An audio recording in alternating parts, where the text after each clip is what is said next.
বিএনপির ইশরাক হোসেনকে ঢাকা দক্ষিণের মেয়র ঘোষণা, নির্বাচন কমিশনের গ্যাজেট প্রকাশ।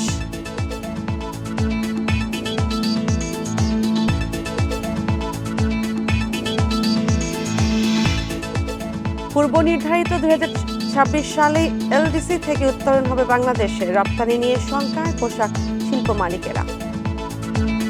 বান্ডেল থাকলে প্রতি সেনমানিতে টাকা বাঁচবে। বিকাশ সেনমানি বান্ডেল কিনে জিতুন প্রতি লেনদেনে।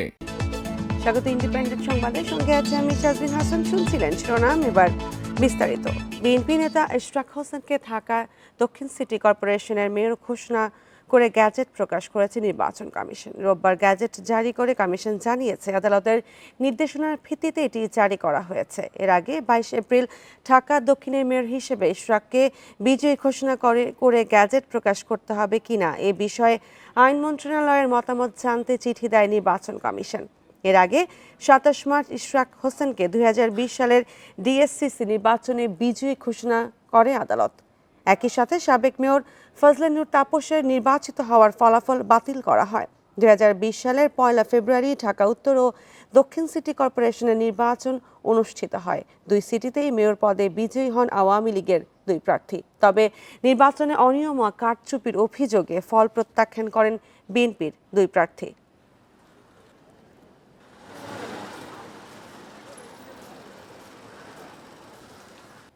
নতুন সংবিধানের বিষয়ে রাজনৈতিক দলগুলো ঐক্যমত্য হয়নি বলে জানিয়েছেন গণসংহতি আন্দোলনের প্রধান সমন্বয়কারী জোনায়েদ সাকি। নির্বাচন ছাড়া সংবিধান পরিবর্তন অসম্ভব মন্তব্য করে তিনি বলেন, অন্য বিষয়ের সংস্কার নির্বাহী আদেশেই সম্ভব। ঐক্যমত্য কমিশনে দলের প্রস্তাব জমা দিয়ে এসব মন্তব্য করেন সাকি। ঐকমত্য কমিশনের সাথে প্রথম দফার আলোচনার জন্য জোনায়েদ সাকির নেতৃত্বে জাতীয় সংসদের এলডি হলে যান গণসংহতি আন্দোলনের প্রতিনিধিরা। প্রায় 3 ঘন্টা আলোচনা শেষে দলটির প্রধান সমন্বয়কারী জোনায়েদ সাকি নতুন সংবিধান বা সংবিধান সংস্কার বিষয়ে দলের অবস্থান তুলে ধরেন। সাকি বলেন, সংবিধান সভার পরিবর্তে সংবিধান সংস্কার সভার কথা বলছে তার দল। নতুন সংবিধান কিংবা সংবিধান পুনর্লেখনের ক্ষেত্রে প্রস্তাব আছে, কিন্তু কোনো ঐক্যমত্য এখনো তৈরি হয়। সংবিধান এবং সংবিধান সংশ্লিষ্ট বিষয় নির্বাচন ছাড়া সংস্কার সম্ভব নয়। যারা বলেন সেটা তাদের ব্যাখ্যা। আমরা মনে করি না যে সংবিধান এবং সংবিধান সংশ্লিষ্ট বিষয় নির্বাচন ছাড়া কোনো পরিবর্তন করা যায়। আর তার বাইরে যত বিষয় আছে অন্তর্বর্তী সরকারি নির্বাহী আদেশে সেগুলোকে বাস্তবায়ন করতে পারে। ঐকমত্য কমিশনের 166টি প্রস্তাবের মধ্যে 138টির সাথে গণসংহতি আন্দোলন একমত বলে জানান সাকি। বলেন, যেসব বিষয়ে দলগুলো একমত হয়েছে সেগুলোর সংস্কার নির্বাহী আদেশেই বাস্তবায়ন করা যায়। সর্বসম্মত বিষয়ে যেগুলো সংবিধান সংশ্লিষ্ট নয় সেগুলো তো কার্যকর হয়ে যেতে পারে খুব দ্রুত। আর সংবিধান সংশ্লিষ্টতা নির্বাচনের পরে হবে। ফলে নির্বাচনের সুনির্দিষ্ট তারিখ অন্তর্বর্তী সরকার ঘোষণা করবেন, এবং সেই ঘোষণাটা আসলে মানে যদি তারা কথার কথা যে তাদের আর্লিয়েস্ট টাইম ডিসেম্বরের পরে নিতে হয়, তাহলে কেন তারা ডিসেম্বরের পরে নেবেন সেটা তো আমাদেরকে পরিষ্কার করতে হবে, জানাতে হবে। তারা কারণ ব্যাখ্যা করবেন যে এই কারণে ডিসেম্বরের পরে নিতে হচ্ছে এবং এটা সময় তাদের লাগছে। গণসংহতি আন্দোলনের নেতা আরও বলেন, যেসব বিষয়ে সবার ঐকমত্য হবে সেগুলোই হবে জুলাই সনদ।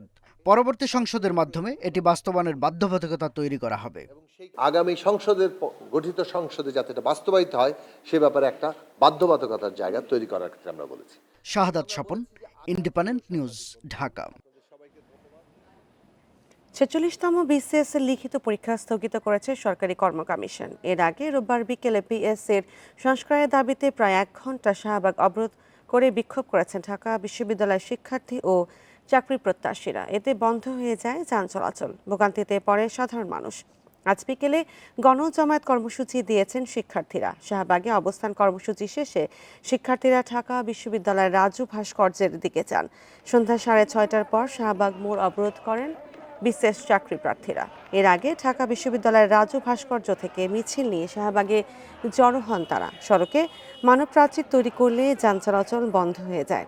46তম বিসিএস এর প্রিলির প্রশ্ন ফাঁসে জড়িতদের দ্রুত আইনের আওতায় আনাসহ 8 দফা দাবি তুলে ধরেন তারা। দাবি না মানা হলে আরও কঠোর কর্মসূচির হুঁশিয়ারিও দেন শিক্ষার্থীরা।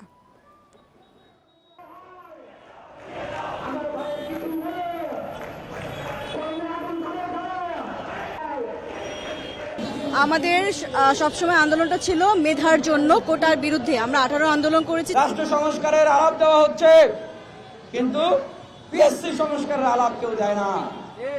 বেকারদের কর্মসংস্থানের যে জায়গা, কর্মের যে জায়গা, সেইটার বিষয়ে কেউ কোনো আলাপ দেয় না, আলাপ করে না। চিরনিদ্রায় শায়িত হলেন জুলাই শহীদের মেয়ে লামিয়া। রোববার রাতে পটুয়াখালীর দুমকিতে জানাজা শেষে বাবার কবরের পাশে তাকে দাফন করা হয়। 18 মার্চ বাবার কবর জিয়ারত করতে গিয়ে দলগত ধর্ষণের শিকার হন তিনি। এই ঘটনায় আত্মহননের পথ বেছে নেন। ধর্ষণে জড়িতদের দ্রুত গ্রেপ্তার ও দৃষ্টান্তমূলক শাস্তির দাবি জানিয়েছেন স্বজন ও এলাকাবাসী। রোববার সন্ধ্যায় স্থানীয় পাঙ্গাশিয়া মাধ্যমিক বিদ্যালয়ের মাঠে নেওয়া হয় লামিয়ার মরদেহ।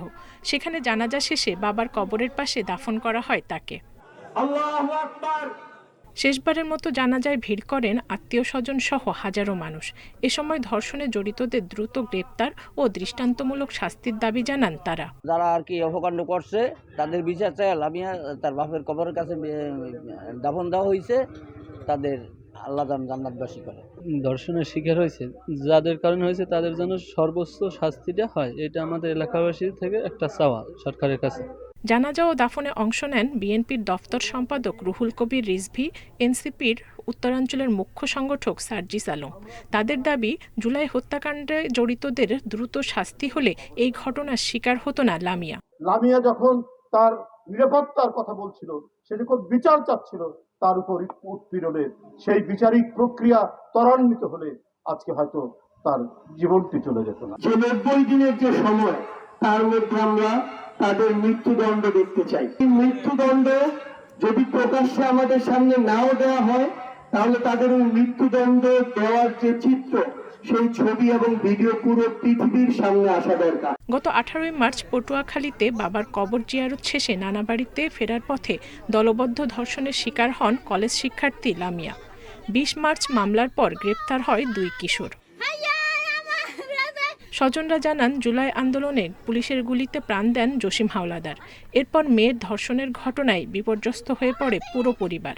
মানসিক অবস্থার উন্নতি না হওয়ায় হয়তো আত্মহননের পথ বেছে নেন তিনি। Independent news. নোয়াখালীতে জুলাই গণঅভ্যুত্থানে ছাত্র জনতার আন্দোলনে শহীদ মাহমুদুল হাসান রিজভীর ছোট ভাই শাহরিয়ার হাসান রিমনকে কুপিয়ে আহত করেছে দুষ্কৃতিকারীরা। রোববার দুপুরে মাইজদি শহরের বালিংটন মোড়ে এই ঘটনা ঘটে। পুলিশ ও পরিবার জানায়, গত 2 দিন আগে তার স্কুলের বন্ধুদের সাথে বহিরাগত কয়েকটি ছেলের ঝগড়া হয়। পরে বিষয়টি মীমাংসা করে দেয় রিমন। এই ঘটনার জেরে বিকেলে স্কুল থেকে বাসায় ফেরার পথে ওই ছেলেরা তাকে পেছন থেকে অতর্কিত হামলা চালায়। এ সময় তাকে কুপিয়ে গুরুতর আহত করে। পরে স্থানীয়রা তাকে উদ্ধার করে 250 শয্যা নোয়াখালী জেনারেল হাসপাতালে নিয়ে যায়। পরে আঘাত গুরুতর হওয়ায় চিকিৎসক তাকে ঢাকা মেডিকেল কলেজ হাসপাতালে রেফার করে। অভিযুক্তদের গ্রেপ্তারের চেষ্টা চলছে বলে জানিয়েছে পুলিশ।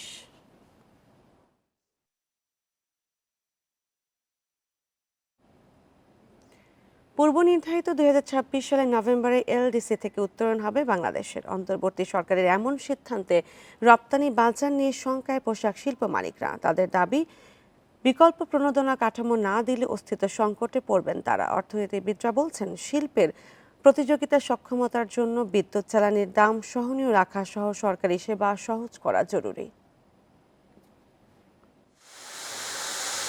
বিশ্ব বাণিজ্য সংস্থার আওতায় শুল্কমুক্ত সুবিধায় বাংলাদেশ ইউরোপীয় ইউনিয়ন, যুক্তরাজ্য, ভারত সহ বিভিন্ন দেশে পণ্য রপ্তানি করে। তবে এলডিসি থেকে উত্তরণের পর এ সুবিধা বন্ধ হয়ে যাবে। নীতি নির্ধারকরা মনে করেন, 3 বছর আগে উন্নয়নশীল দেশের কাতারে ওঠার রোডম্যাপ পেলেও ব্যবসায়ীরা যথেষ্ট প্রস্তুতি নেয়নি। 29 পর্যন্ত আমাদের বেনিফিটস মোটামুটি সবই বহাল থাকবে, ইনক্লুডিং ইবিএ যেটা ইউরোপিয়ান ইউনিয়ন দেয়, সেটা বহাল থাকবে। আমি বিশ্বাস করি যে আমাদের ব্যবসায়ীরা ওই 3 বছরই ব্যবহার করবে না। ব্যবসায়ীরা বলছেন, অনেক মধ্যম আয়ের দেশ তাদের শিল্পের জন্য বিকল্প প্রণোদনা দিচ্ছে। শ্রমিকের মজুরি, মূলধনী যন্ত্রপাতি, জমি কেনায় নগদ সহায়তা দিচ্ছে কোনো দেশ। তাই এলডিসি থেকে উত্তরণে রপ্তানি খাতে বিভিন্ন সুবিধা তুলে নেয়ার বিপক্ষে শিল্প সংশ্লিষ্টরা। যে সমস্ত দেশ এলডিসি গ্র্যাজুয়েশন করেছে বা WTO এগ্রিমেন্ট ফলো করেই তারা চলছে, তারা কিন্তু 13 বছর গ্র্যাজুয়েশনের পরেও তাদের ফেসিলিটিগুলো কিন্তু তাদের ইন্ডাস্ট্রিকে দিচ্ছে সাপোর্ট হিসেবে। So if they are doing why don't we do that? আমাদের IMF বা WTOর এত জুজুর ভয়ে আমরা কম্পিত হওয়ার দরকার নাই তো, আমাদের ইন্ডাস্ট্রি গ্রো করতে হবে। দেশের পোশাক রপ্তানির অর্ধেকের বেশি যায় ইউরোপের দেশগুলোতে। বাজারটিতে প্রতিযোগী দেশ ভিয়েতনাম FTA সুবিধা পাচ্ছে। অর্থনীতিবিদরা বলছেন, বিভিন্ন দেশের বাজারে এমন সুবিধা পেতে তৎপর হতে হবে, অন্যথায় বছরে $8 বিলিয়ন পর্যন্ত রপ্তানি কমতে পারে। স্বল্পোন্নত দেশে কমপ্লায়েন্সগুলো হয়তো মানার বাধ্যবাধকতা থাকবে, কিন্তু অভ্যন্তরীণ পর্যায়ে যাতে সরকার গ্যাসের সরবরাহ নিশ্চিত করতে পারে, জ্বালানির মূল্য যাতে আর না বৃদ্ধি হয়, বরঞ্চ জ্বালানি মূল্য কমানোর সুযোগ রয়েছে আমাদের দৃষ্টিতে, এমনকি বিদ্যুতের মূল্য আসলে সাশ্রয় করার সুযোগ রয়েছে। LDC উত্তরণের চ্যালেঞ্জ মোকাবিলায় রপ্তানি পণ্য ও বাজারে বহুমুখীকরণে জোর দিচ্ছেন পর্যবেক্ষকরা। তাদের মতে, উচ্চ মূল্যের পণ্য উৎপাদনে বিদেশি বিনিয়োগ ও প্রযুক্তিও গুরুত্বপূর্ণ। Hari Saha, independent News, Dhaka. আইনশৃঙ্খলা বাহিনী কার্যকর পদক্ষেপ না থাকায় অনলাইন জুয়া বন্ধে এবার পদক্ষেপ নিল উচ্চ আদালত। রোববার এক রিটের ভিত্তিতে উচ্চ পর্যায়ে কমিটি গঠন করেছে হাইকোর্ট। সামাজিক যোগাযোগ মাধ্যমে কোন তারকা জুয়ার সাইটের বিজ্ঞাপন দিচ্ছে, কোন তারকা জুয়ার সাইটে বিজ্ঞাপন দিচ্ছে এবং তা বন্ধে কি ব্যবস্থা নেওয়া যায় 3 মাসের মধ্যে সে রিপোর্ট দিতে হবে কমিটিকে।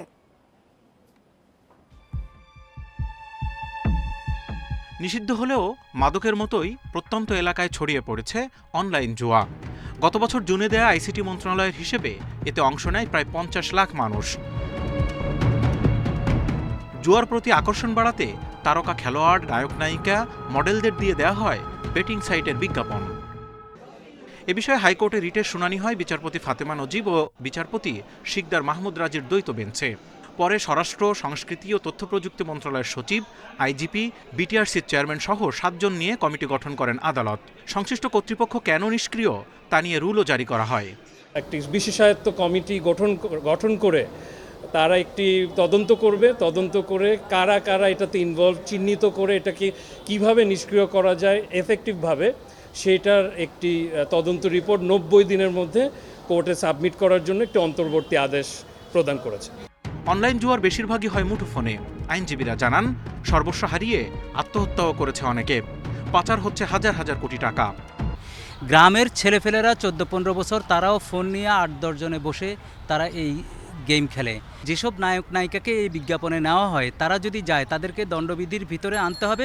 তোমরা বাজে কাজে উৎসাহ দিছো, এটা দণ্ডবিধির অপরাধও বটে। কিন্তু দুঃখের বিষয় যে বিভিন্ন জায়গায় মোড়ে মোড়ে, গ্রামে গঞ্জে ব্যাপক হারে জুয়া খেলা হলেও আমাদের আইনশৃঙ্খলা রক্ষাকারী বাহিনীর পক্ষ থেকে তেমন কোনো ধরনের প্রয়োজনীয় পদক্ষেপ বা স্বতঃস্ফূর্ত কোনো পদক্ষেপ নেওয়া হয়েছে এই ধরনের দেখা যাচ্ছে না। পাবলিক গ্যাম্বলিং অ্যাক্ট 1867 অনুযায়ী জুয়া পুরোপুরি নিষিদ্ধ। সংবিধানের 18 অনুচ্ছেদেও গণিকা বৃত্তি ও জুয়ার বিরুদ্ধে রাষ্ট্রের কার্যকর ব্যবস্থা নেওয়ার নির্দেশ রয়েছে। Zahidul Bashar, Independent News, Dhaka. Pope ফ্রান্সিসের শেষকৃত্য যোগদান শেষে দেশে ফিরেছেন প্রধান উপদেষ্টা অধ্যাপক ডক্টর মোহাম্মদ ইউনূস। গতরাত 3টায় দেশে পৌঁছান তিনি। রোববার বাংলাদেশ সময় দুপুর 1টার দিকে ইতালির রোম ত্যাগ করেন প্রধান উপদেষ্টা। শনিবার ভ্যাটিকান সিটির সেন্ট পিটার্স স্কোয়ারের পোপ ফ্রান্সিসের অন্ত্যেষ্টিক্রিয়া সম্পন্ন হয়। বিশ্ব নেতাদের সঙ্গে অধ্যাপক ইউনূসও পোপের শেষকৃত্যে যোগ দেন। শুক্রবার তিনি কাতারের দোহা থেকে রোমে যান। পোপ ফ্রান্সিসের অন্ত্যেষ্টিক্রিয়া শেষে শনিবার ডক্টর মোহাম্মদ ইউনূসের সঙ্গে সাক্ষাৎ করেন ক্যাথলিক চার্চের শীর্ষস্থানীয় 2 নেতা, কার্ডিনাল সিলভানো মারিয়া তোমাসি এবং কার্ডিনাল জ্যাকব কুভাকাট। এছাড়া ওই দিন ডক্টর ইউনূসের সঙ্গে রোমে তার হোটেলে সাক্ষাৎ করেন উরুগুয়ের পররাষ্ট্রমন্ত্রী মারিও লুবেটকিন। বৈশ্বিক বাণিজ্য পরিস্থিতি এবং লাতিন আমেরিকা ও এশিয়ার মধ্যে সহযোগিতা বাড়ানোর প্রয়োজনীয়তার উপর গুরুত্ব আরোপ করেন তারা।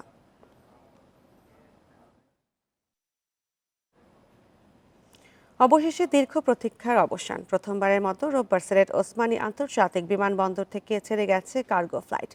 সংশ্লিষ্টরা বলছেন, ঢাকার পর সিলেট থেকে কার্গো ফ্লাইট চালু হওয়ার পণ্যে রপ্তানি খাতে বাংলাদেশের সক্ষমতা আরও সমৃদ্ধ হয়েছে। এতে একদিনে যেমন রপ্তানিকারকদের ভোগান্তি কমবে, তেমনি কমবে বাড়তি খরচও। চলতি মাসে বাংলাদেশের সঙ্গে ট্রান্সশিপমেন্ট সুবিধা বাতিল করে ভারত। এতে দেশ থেকে পণ্য রপ্তানিতে ছন্দপতন ঘটে। তবে দ্রুতই সিলেট ওসমানী বিমানবন্দর দিয়ে কার্গো সার্ভিস চালু করেছে সরকার। রোববার রাত 8টায় প্রথম 60 টন গার্মেন্টস পণ্য নিয়ে গ্যালিস্টিয়ার এভিয়েশনের মাধ্যমে পরিচালিত একটি কার্গো ফ্লাইট সিলেট থেকে স্পেনের উদ্দেশ্যে ছেড়ে গেছে। এতে খুশি রপ্তানিকারকরা। 37টা দেশে যায় যেহেতু ওই সুযোগটা আমাদের দেশে সিলেটে চলে আসছে। এখন আমাদের যে ফ্যাসিলিটি আছে আপনার এয়ার কার্গো কমপ্লেক্স, আমরা অনেক লাভবান আজকে আমাদের যে যাচ্ছে মালটা। সিলেট থেকে কার্গো ফ্লাইটের মাধ্যমে শুধু গার্মেন্টসের পণ্য ইউরোপের বিভিন্ন দেশে পাঠানো হবে। উন্নত বিশ্বে রপ্তানির জন্য ঢাকার পরে সিলেট আরেকটি পয়েন্ট চালু হয়ে গেল। Well equipped station, well trend মানুষেরা কাজ করছেন এখানে। এই স্টেশনটির সুবিধা সকলেরই নেওয়া উচিত। 26 কোটি টাকা ব্যয়ে নির্মিত কার্গো কমপ্লেক্স উদ্বোধন ও বিমানবন্দরের রানওয়ে পরিদর্শন করেন বেসামরিক বিমান পরিবহন ও পর্যটন উপদেষ্টা। তিনি বলেন, কার্গো ফ্লাইট চালুর মধ্য দিয়ে বাণিজ্যের নতুন দ্বার উন্মোচিত হলো। আমাদের কাজ কাউকে বাধা দাও না, আমাদের কাজ হচ্ছে নিজস্বতা, নিজের কম্পিটিটিভনেস এবং নিজের সক্ষমতা বৃদ্ধি করা। পূর্বের খরচের থেকেও কম মূল্যে রপ্তানি করতে সক্ষম হব। আমরা মনে করি এর মাধ্যমে আমাদের কৃষিজ পণ্য এবং আমাদের শিল্প পণ্য, গার্মেন্টস পণ্য, এই দুইটার ব্যবসায় প্রবৃদ্ধি আসবে। পর্যায়ক্রমে চট্টগ্রামে এ সুবিধা চালু হলে ট্রান্সশিপমেন্টের বিষয়ে আর সংকট থাকবে না বলে আশা আমদানি রপ্তানিকারকদের। Independent news. 2027 সাল থেকে নতুন শিক্ষাক্রম চালুর পরিকল্পনা করছে সরকার। এরই মধ্যে কাজ শুরু করেছে জাতীয় শিক্ষাক্রম ও পাঠ্যপুস্তক বোর্ড এনসিটিবি। শিক্ষা গবেষকরা বলছেন, সংশ্লিষ্ট সকলের মতামত নিয়ে এই শিক্ষাক্রম প্রণয়ন করতে হবে। 2023 সাল থেকে ধাপে ধাপে বাস্তবায়ন হতে থাকে নতুন শিক্ষাক্রম। শুরু থেকেই কড়া সমালোচনার মুখে পড়ে তা। গণঅভ্যুত্থানে সরকার পতনের পরই চালু হওয়া নতুন শিক্ষাক্রম বাতিল করে দেয় অন্তর্বর্তী সরকার। ফিরে যায় 2012 সালের শিক্ষাক্রমে। এরই মধ্যে সব বই পেয়েছে শিক্ষার্থীরা। পড়াশোনা ভালোই চলছে। বই পাওয়ার পরে পুরা দম এখন স্কুল হচ্ছে, ক্লাস হচ্ছে। বই পেয়েছি এবং অনেক টিচার অনেক ভালোভাবে পড়াচ্ছে। শিক্ষকরা বলছেন, জরুরি অবস্থায় পুরনো শিক্ষাক্রমে ফিরে গেলেও সময়ের সাথে তাল মিলিয়ে নতুন শিক্ষাক্রম করতে হবে। নতুন কিছু শিক্ষণের পেশায় আসে না, ইন্ট্রোডিউস হয় না, সেটা হতে গেলে অবশ্যই তখন সিলেবাস চেঞ্জ করতে হয়। আগামী বছরের বই পরিমার্জনের কাজ শুরু করেছে জাতীয় শিক্ষাক্রম ও পাঠ্যপুস্তক বোর্ড। সেই সঙ্গে নতুন শিক্ষাক্রমের প্রস্তুতি নেওয়া হচ্ছে। উন্নত এবং বাস্তবায়নযোগ্য শিক্ষাক্রমের কাজ চলছে বলে জানিয়েছে এনসিটিবি, যা 2027 সাল থেকে ধাপে ধাপে চালু হবে। আমরা নতুন শিক্ষার্থী যারা পরীক্ষা দিবে তারা 28-এ যে পরীক্ষা দিবে, তবে আমাদের কারিকুলাম তো একটা দীর্ঘ প্রক্রিয়ার ব্যাপার। কার্যক্রম আমাদের অলরেডি শুরু হয়ে গিয়েছে। শিক্ষা গবেষকরা বলছেন, ধারাবাহিকভাবে শিক্ষাক্রমে পরিবর্তন আনতে হবে। এই প্রক্রিয়ায় যুক্ত করতে হবে বিশেষজ্ঞ, শিক্ষক ও অভিভাবক প্রতিনিধিদের। বিজ্ঞান ও প্রযুক্তির ক্ষেত্রে নানান ধরনের চেঞ্জ প্রতি মুহূর্তে আসছে। সেই জায়গাগুলোকে অ্যাড্রেস করার জন্য সরকারের একটা মেগা পরিকল্পনা থাকা দরকার এবং সেই পরিকল্পনাটা আসলে কারিকুলামের মধ্যে দিয়েই যায়। তাহলে সেই জায়গাগুলোকে খুব প্রপারলি অ্যাড্রেস করা। বাতিল হওয়া শিক্ষাক্রমে শুধু প্রশিক্ষণের নামেই গচ্চা হাজার কোটি টাকা। পুরো শিক্ষাক্রমে কত খরচ তারও সঠিক হিসেব দেয়নি এনসিটিবি। সংশ্লিষ্টরা বলছেন, এর আগে যে শিক্ষাক্রম করা হয়েছিল সেটি সম্পর্কে বেশিরভাগ শিক্ষকের স্পষ্ট ধারণা ছিল না। তাই মানসম্মত শিক্ষা নিশ্চিত করতে হলে একদিকে যেমন যুগোপযোগী শিক্ষাক্রম প্রণয়ন করতে হবে, সেই সঙ্গে শিক্ষকদেরও দক্ষ করে তুলতে হবে। নূরে আলম, ইন্ডিপেন্ডেন্ট নিউজ, ঢাকা। নাটোরে গত 5 বছর ধরে কমছে এসএসসি পরীক্ষার্থীর সংখ্যা।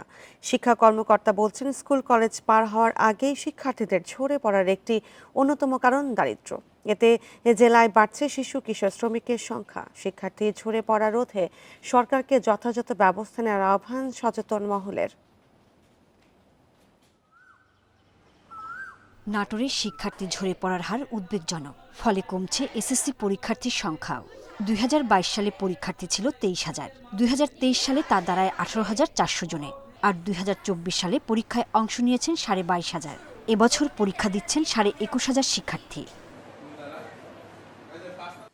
শিক্ষার্থী কমে যাওয়ার জন্য দারিদ্রতা এবং খরচ বাড়ার কারণকেই দায়ী করা হচ্ছে। আমার লেখাপড়া করার ইচ্ছে ছিল, কিন্তু বাড়িতে খরচ চালাতে পারছে না দেখে আমি এখন কাজ করতেছি। ক্লাস 5 পর্যন্ত পড়ছি, তারপরে আর পড়াশোনা আমার হয় নাই, কারণ আমার বাবা একজন রং মিস্ত্রি। তা বাবাকে দেখলে অনেক কষ্ট হয়। পড়াশোনার খুব খরচ, ওই জন্য খরচ টানতে পারিনি দেখে আমার ছেলে মেয়েকে আমি পড়াইতে পারিনি। লেখাপড়া কি করাবো, এই করাবো, কিছুই পারতেছি না। পরে বাধ্যমূলক হয় আমার ছাওয়ালেকে আমি কর্মে লাগাই দিছি। অভিভাবকদের সঙ্গে মতবিনিময় করেও স্কুলমুখী করতে পারছেন না শিক্ষকরা, এমনকি কোনো সহযোগিতাও কাজে আসছে না। দারিদ্রতার কারণে আমাদের এলাকার অনেক ছেলে মেয়ে গ্যারেজে, দোকানে, ক্ষেত খামারে কাজ শুরু করে দেয়, যার ফলে আমরা শিক্ষার্থী আমাদের স্কুলে কমে যাচ্ছে এবং এসটি পরীক্ষার হারও কমে যাচ্ছে। শিক্ষার্থীদের ঝরে পড়ার কথা স্বীকার করলেন জেলা শিক্ষা কর্মকর্তাও। অভিভাবকরা তার সন্তানদেরকে স্কুল থেকে টেনে কাজে লাগাচ্ছে। যদি কোনো সহৃদয়বান ব্যক্তি বা শিক্ষানুরাগী ব্যক্তি এই সমস্ত বাচ্চাদের, শিশুদের পাশে এসে দাঁড়ায়, তাহলে আমার মনে হয় তারা একটা শক্তি পাবে এবং তাদের আকাঙ্ক্ষা যে তারা বড় হতে চায়, পড়াশোনা করতে চায়, এইটা হয়তো আমার এই শিক্ষার্থীরা ঝরে পড়ার হাত থেকে রোধ পেতে পারে। নাটোরের সরকারি বেসরকারি প্রাথমিক বিদ্যালয় 650টি এবং মাধ্যমিক স্কুলের সংখ্যা 320টি। Independent News. নওগাঁ ও কুষ্টিয়ায় চালের বাজারে কমতে শুরু করেছে দাম। সপ্তাহের ব্যবধানে কমেছে সরু চালের প্রকারভেদে, কেজিতে কমেছে 4 থেকে 10 টাকা পর্যন্ত। বাজারে নতুন ধান আসায় চালের দাম কমেছে বলে জানিয়েছে মিল মালিকরা।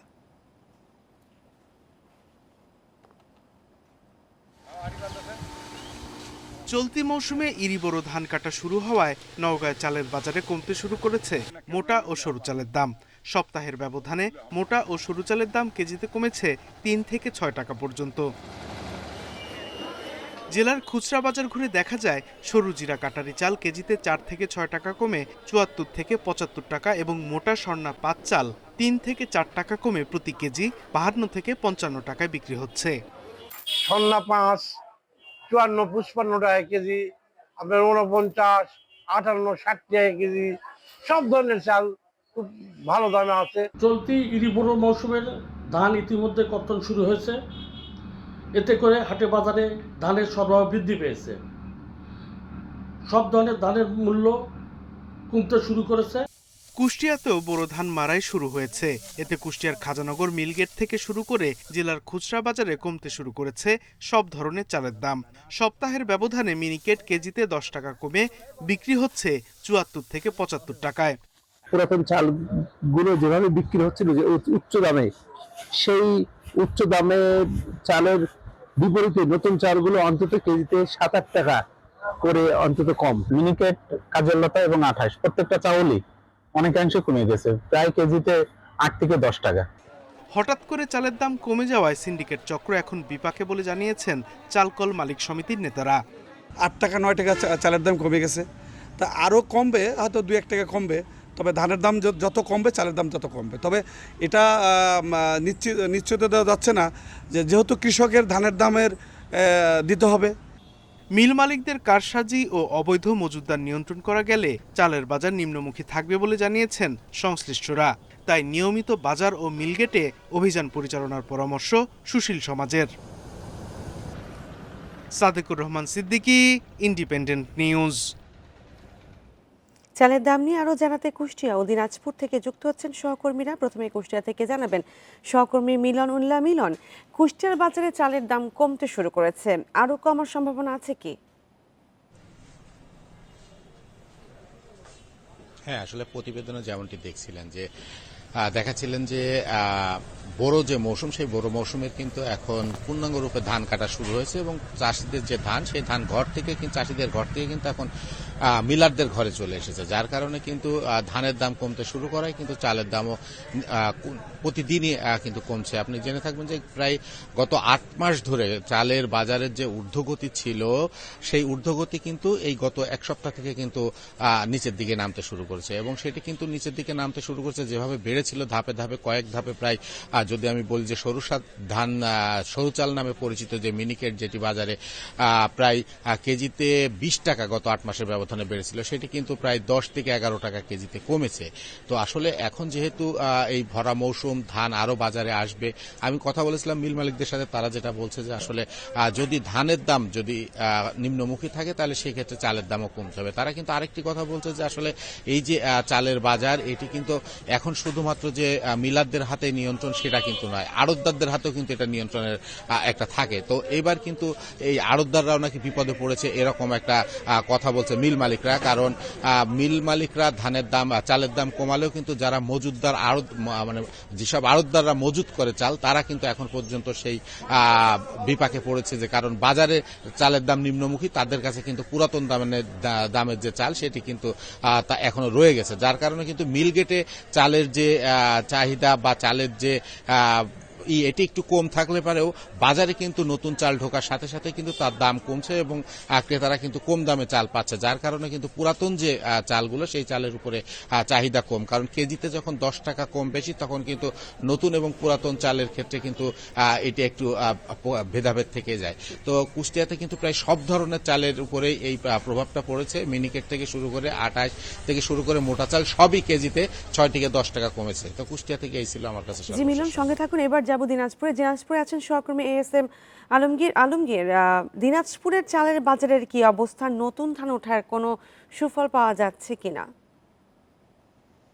আসলে কুষ্টিয়ার মতো কিন্তু দিনাজপুরের চালের বাজারের প্রভাব কিন্তু তেমন একটা পড়েনি, কারণ দিনাজপুরে কিন্তু এখনো কিন্তু নতুন ধান কাটা কিন্তু শুরু হয়নি। তবে সপ্তাহখানেকের মধ্যেই কিন্তু দিনাজপুরের নতুন ধান কাটা শুরু হবে। তবে যেহেতু আপনার নওগাঁ এবং কুষ্টিয়াতে এবং হাওড়া অঞ্চলে ধান কাটা শুরু হয়েছে, তার প্রভাব কিছুটা চালের বাজারে পড়েছে। দিনাজপুরে কিন্তু চালের বাজার মোটা এবং চিকন চালের দাম কিন্তু প্রকারভেদে 2 থেকে 5 টাকা কমেছে। মোটা চালের দাম আপনার কেজি প্রতি আপনার স্বর্ণা জাতের যে চালগুলো, সেই চালগুলো কিন্তু কেজি প্রতি 2 টাকা পর্যন্ত কমেছে এবং চিকন জাতের যেগুলো চাল আছে সেই চিকন জাতের চালগুলো কিন্তু কেজি প্রতি 5 টাকা পর্যন্ত কমেছে।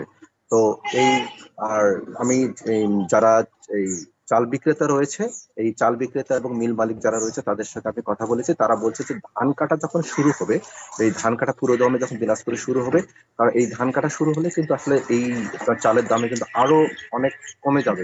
আপনার কেজি প্রতি প্রায় 8 থেকে 10 টাকা পর্যন্ত কমে যাবে বলে তারা খবর ব্যক্ত করেছে। কারণ নতুন ধান যখন বাজারে আসবে, স্বাভাবিকভাবে নতুন চালের যে চাহিদা, সেই নতুন চালের চাহিদা কিন্তু এখানে বাড়বে। স্বাভাবিকভাবে দিনাজপুর যে দেশের অন্যতম একটি চালের যোগান, এখানে বাংলাদেশে চালের অন্যতম একটি যোগান, সেই একটু বলার অপেক্ষা রাখে না। দিনাজপুর যখন পুরো দমে যখন ধান কাটা শুরু হবে, তখন চালের দাম এখানে কমে যাবে। তো দিনাজপুরে এখনো ধান কাটা যেহেতু শুরু হয়নি, সেহেতু চালের অন্যান্য অঞ্চলে যেভাবে চালের দামটা কমেছে, সেহেতু এখানে চালের দামটা এখনো কমেনি, তবে কমতে শুরু করেছে। মিল মালিকরা আশাবাদ ব্যক্ত করেছেন যে আসলে এখানে পুরো দমে এখানে ধান কাটা শুরু হলে চালের দাম কমে যাবে। এই ছিল দিনাজপুরের সর্বশেষ চালের বাজারের সর্বশেষ অবস্থা। চালের বাজার নিয়ে কুষ্টিয়া ও দিনাজপুর থেকে জানাচ্ছিলেন সহকর্মীরা। চলে যাচ্ছি পরবর্তী সংবাদে। সদ্য চালু হওয়া পটুয়াখালীর 1320 মেগাওয়াট কয়লা ভিত্তিক তাপবিদ্যুৎ কেন্দ্র আর NPL এর স্ক্র্যাপ শেডে অগ্নিকাণ্ড ঘটেছে। রোববার সন্ধ্যা 7টার দিকে প্রায় 20 একর এরিয়ার স্ক্র্যাপ শেডে আগুন ছড়িয়ে পড়ে। কলাপাড়া ফায়ার সার্ভিসের টিম লিডার ইলিয়াস হোসেন জানান, আগুনের শিখা দেখে গোটা এলাকায় আতঙ্ক ছড়িয়ে পড়ে। খবর পেয়ে কলাপাড়ার ফায়ার সার্ভিসের 2টি ও আমতলী থেকে একটি ইউনিট ঘটনাস্থলে পৌঁছে পাওয়ার প্ল্যান্টে কর্মীদের সহায়তায় আগুন নিয়ন্ত্রণের চেষ্টা চালায়। আগুনে 13 থেকে 14টি ডিউটি পোস্ট ক্ষতিগ্রস্ত হয়েছে। অগ্নিকাণ্ডের স্থলে অন্তত 1000 টন স্ক্র্যাপ সহ লোহা লক্ষ্য রয়েছে। এই ঘটনায় হতাহতের কোনো খবর পাওয়া যায়নি। তবে আগুনে মূল পাওয়ার প্ল্যান্টের কোনো ক্ষতি হয়নি বলে জানিয়েছেন তাপবিদ্যুৎ কেন্দ্রের ব্যবস্থাপনা পরিচালক সেলিম ভুইয়া। সরকারি নিয়মনীতি তোয়াক্কা না করে জয়পুরহাটে 3 ফসলি জমিতে চলছে পুকুর খনন ও মাটির বিক্রির মহোৎসব। নদী রক্ষায় বাঁধের মাটি অবৈধভাবে কেটে বিক্রি করছেন স্থানীয় প্রভাবশালীরা। দিন দিন 3 ফসলি জমি কমায় প্রকট হচ্ছে খাদ্য ঘাটতির আশঙ্কা। উৎপাদন লক্ষ্যমাত্রা ব্যাহত হতে পারে বলে সতর্ক করেছে কৃষি বিভাগ। কৃষি অর্থনীতি নির্ভর জয়পুরহাটের অধিকাংশ কৃষকই বদলাচ্ছেন। মাছ চাষ ও মাটি বিক্রির লোভে 3 ফসলি জমিতে খনন করছেন পুকুর। জেলা সদর সহ বিভিন্ন উপজেলার মাঠে ভেকু দিয়ে চলছে মাটি খননের মহোৎসব। শুধু 3 ফসলি কৃষি জমি নয়, নদীরক্ষা বাঁধের মাটি অবৈধভাবে কেটে বিক্রি করছেন স্থানীয় প্রভাবশালীরা। অবৈধ মাটি খননের ফলে ফসলি জমির ক্ষতির পাশাপাশি হুমকিতে রাস্তাঘাট ও বসতবাড়ি বলে জানান স্থানীয়রা। পুকুর খুঁড়তেছে, এখন মাটি কিভাবে বিক্রি করতেছে সেটা মালিকে ভালো বোঝে। জায়গা নেই বাড়ি ঘর করার, এই জন্য জায়গা পুরে ভরাট করে সে বাড়ি ঘর করতেছে।